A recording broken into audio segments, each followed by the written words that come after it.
दोस्तों नमस्कार, मैं अभिषेक कुमार। आपका स्वागत है हमारे यूट्यूब मंच पर। दोस्तों, दोस्ती की कहानियां आपने फिल्मों में भी देखी होगी और असली ज़िंदगी में भी, लेकिन आज की कहानी है बिहार की राजनीति की, यानी कि दोस्त की। दो नेताओं की, जिन्हें लोग अक्सर कहते हैं राजनीति के बड़े भाई और छोटे भाई। जी हाँ, बात हो रही है लालू प्रसाद यादव और नीतीश कुमार जी की, और उनकी पार्टियों राजद और जदयू की। अब इस दोस्ती पर नए सिरे से चर्चा शुरू हो चुकी है। क्यों अचानक जनता दल यूनाइटेड के प्रवक्ता नीरज कुमार कहने लगे कि लालू यादव और नीतीश कुमार दोस्त थे, दोस्त हैं और दोस्त रहेंगे। यहीं से आज का पूरा राजनीतिक किस्सा शुरू होता है। सबसे पहले जरा बैकग्राउंड को समझिए। बिहार विधानसभा में आज की तारीख में भारतीय जनता पार्टी सबसे बड़ी पार्टी है।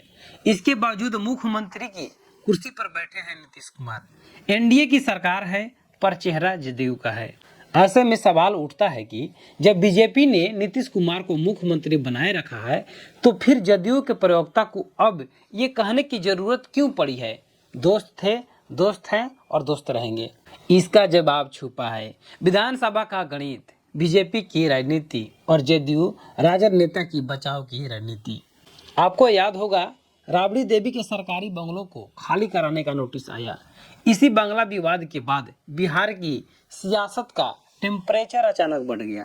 इसी बीच नीतीश कुमार ने दोबारा मुख्यमंत्री पद की शपथ ली। 26 मंत्रियों को शपथ दिलवाई गई, लेकिन जदयू के हिस्से में थे 8 मंत्री।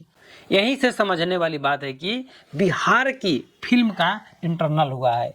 मूवी खत्म नहीं हुई है, पिक्चर अभी बाकी है।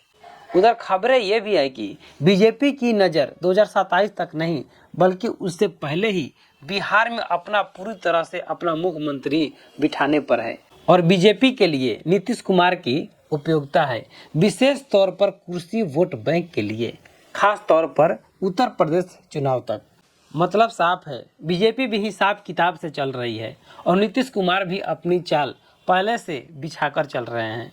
अब आते हैं उस हिस्से पर जहां न्यायपालिका और राजनीति का कनेक्शन दिख रहा है। पहले दौर में चीफ जस्टिस DY चंद्रचूड़ की बेंच ने राज्य सरकारों को राजभवन के दखल से कुछ हद तक सुरक्षा देने के लिए फैसले किए हैं। ऐसे फैसले उन राज्य सरकारों के लिए ढाल का काम करते हैं जो केंद्र की राजनीति में टकराव हो। लेकिन 3 दिन पहले नए चीफ जस्टिस सूर्यकांत ने कोर्ट में सुनवाई के दौरान एक अहम मौखिक टिप्पणी कर दी। उन्होंने कहा, अगर कोई पिटीशन आती है तो एनजेसी राष्ट्रीय न्यायिक नियुक्ति आयोग को दोबारा रिवाइल करने के मांग पर विचार किया जा सकता है। याद करिए, ये वही एनजेसी हैं जिनमें जजों की नियुक्ति में सरकार को बड़ा रोल दिखाता है। मोदी सरकार ने इसके लिए 99वां सरकार संशोधन किया था, लेकिन 2015 में सुप्रीम कोर्ट की 5 जजों की बेंच में इस पूरे सिस्टम को पूरी तरह से खारिज कर दिया था। अब नया CGI कह रहे हैं कि उस फैसले पर दोबारा विचार हो सकता है, तो बड़ा सवाल उठता है।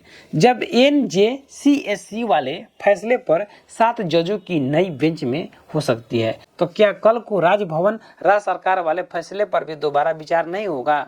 अगर ऐसा होता है तो सबसे ज़्यादा खतरा जिसे होगा उन मुख्यमंत्रियों को जो बीजेपी के साथ बैठे हो पर भरोसा नहीं कर पा रहे हो कि कल क्या होगा। वहीं नीतीश कुमार की बेचैनी, तेज चाल दोनों समझ में आती है। अब आते हैं बिहार विधानसभा के कैलकुलेटर पर। मोटा मोटा आंकड़ा ऐसे समझिए जैसे कि बीजेपी, LJP वगैरह मिलकर करीब 108 विधायक, जदयू के पास लगभग 85 विधायक, राजद सिकुड़कर 25 के आसपास रह गए हैं, और महागठबंधन मिलाकर कुल करीब 35 के आसपास, कांग्रेस के 6 के आसपास विधायक, जिनमें से अगर 4 टूटे तो पूरा टूट सकता है।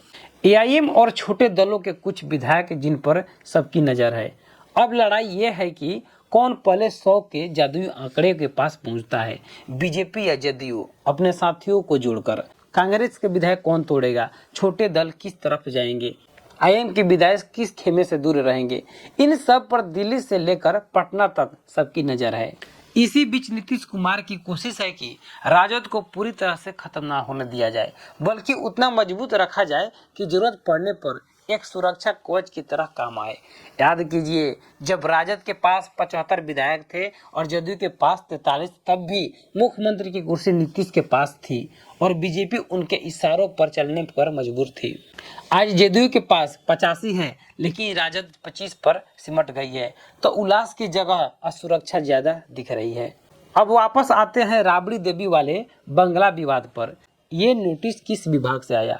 भवन निर्माण विभाग से, और ये विभाग है जदयू के मंत्री विजय चौधरी के पास। अगर बीजेपी के मंत्री के विभाग से नोटिस आया तो लोग कहते हैं देखो बीजेपी लालू परिवार को टारगेट कर रही है, लेकिन नोटिस जदयू वाले मंत्री के विभाग से आता है तो समझकर लोग ये भी सोचते हैं कि क्या हो योजनाबद्ध मास्टर स्ट्रोक है। लालू यादव को थोड़ा राजनीतिक ऑक्सीजन देना, उनको जरूरत के दोस्त को पोजीशन में रखना और साथ ही बीजेपी को भी मैसेज देना कि हमारे पास दूसरा रास्ता भी है। दूसरी तरफ गृह मंत्रालय जदयू को निकालकर बीजेपी के पास चला गया। कागज पर ये सामान्य बात लग सकती है, लेकिन जनता के दिमाग में ये इमेज बनकर रह गई है कि नीतीश अब पहले जैसा ताकतवर नहीं है। अगर स्पीकर की कुर्सी भी बीजेपी अपने पास ले गई तो साफ मैसेज होगा कि बीजेपी इस खेल में बहुत आगे निकल गई है और जदयू का भविष्य उनके हाथ में बंधक बन जाएगा। लेकिन स्पीकर की कुर्सी नीतीश के पास है तो समझ लीजिए अभी भी नीतीश कुमार अभी भी अपनी चाल को अगले साल के लिए बचा के रखे हुए हैं और वह जीत रहे हैं। तो दोस्तों, ये सिर्फ बिहार का खेल नहीं है। आज दिल्ली में एनडीए की सरकार 3 मजबूती वाले सहयोगियों पर टिकती दिख रही है। नीतीश कुमार जदयू बिहार, एकनाथ शिंदे महाराष्ट्र, चंद्रबाबू नायडू आंध्र प्रदेश। तीनों को साथ दिल से नहीं मजबूती से गले लगने वाली रणनीति चाल है।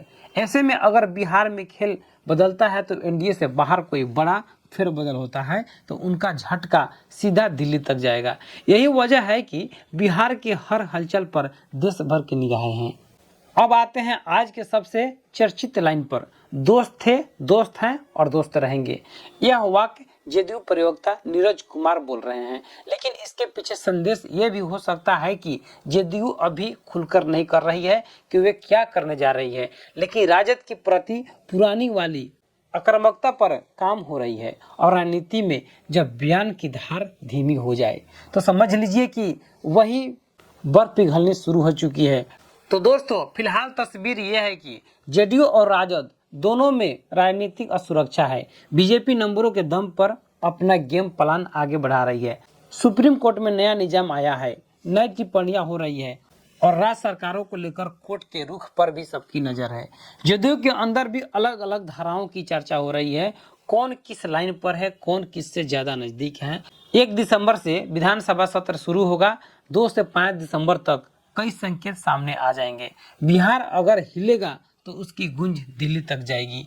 ये बात आज कोई भी हल्के में नहीं ले सकता है। फिलहाल के लिए इतना ही। धन्यवाद।